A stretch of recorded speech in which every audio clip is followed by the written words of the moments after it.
In this video, we're going to be finding all of the asymptotes and wholes in the graph of f of x equals x squared plus x minus 2 divided by x squared minus x minus 6. Now, values for which a rational function is undefined, meaning that the denominator is a 0, result in a vertical asymptote, or a hole, basically, in the graph.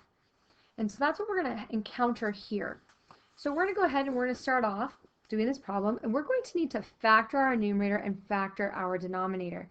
So if I factor my numerator, I can see that two numbers that will multiply to -2 and add to a 1 are going to be a +2 and a -1.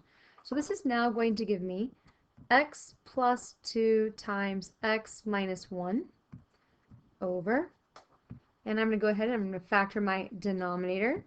And two numbers that will multiply to -6 and add to -1 are a -3 and a +2. So I will use x minus 3 and x plus 2. Now after I've factored those, I can see that I'm able to cancel out my x plus 2's because there's one on the numerator and one on the denominator. So what I'm going to be left with is x minus 1 over x minus 3, where x is not allowed to equal the number 2. This number right here is going to represent our whole. So before we finish with that, well, let's go ahead and let's finish doing the whole. So what we're going to do is the whole is going to be an ordered pair. Where does that happen? Where does that happen? And actually our whole is not going to be to +2 because it says x plus 2 there, so the 0 for that is actually a -2. So our whole is going to be at -2 comma something. So in order to figure out what that something is, we're going to take our equation here and we're going to plug in -2 for it.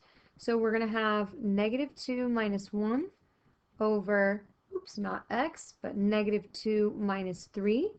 And that's going to give us a -3 over -5, or 3 over 5.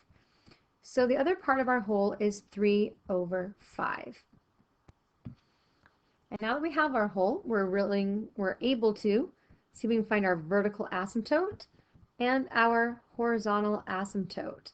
So we'll start with our vertical asymptote. And so we're going to take our denominator, which is our x minus 3. So we're going to take that and we're going to set it equal to 0. So horizontal asymptote, so x minus 3 equals 0. And we're going to go ahead and solve there and get x equals 3.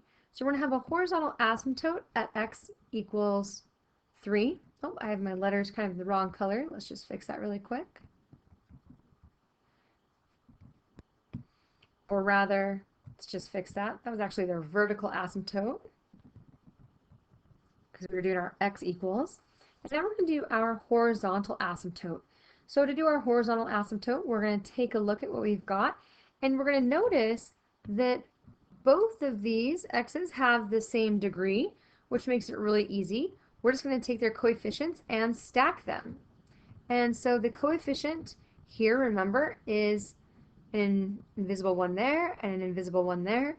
So as we find our horizontal asymptote, we're going to have 1x over 1x. Or basically, we're going to have 1 over 1, which equals 1. So we'll have y equals 1 as our horizontal asymptote. And now that's something that we can just double check if we go ahead and we look at a graph. So we can put our equation into the graph, and when we hit graph, we see that what looks like we have a vertical asymptote at 3 and a horizontal asymptote at 1. And if we pull up our table, we see that when we get to the value -2, we have an error, meaning that there is a hole there or vertical asymptote, but because it was something our denominator couldn't be, we know that it is a hole. And so we have now found our hole, our vertical asymptote, and our horizontal asymptotes.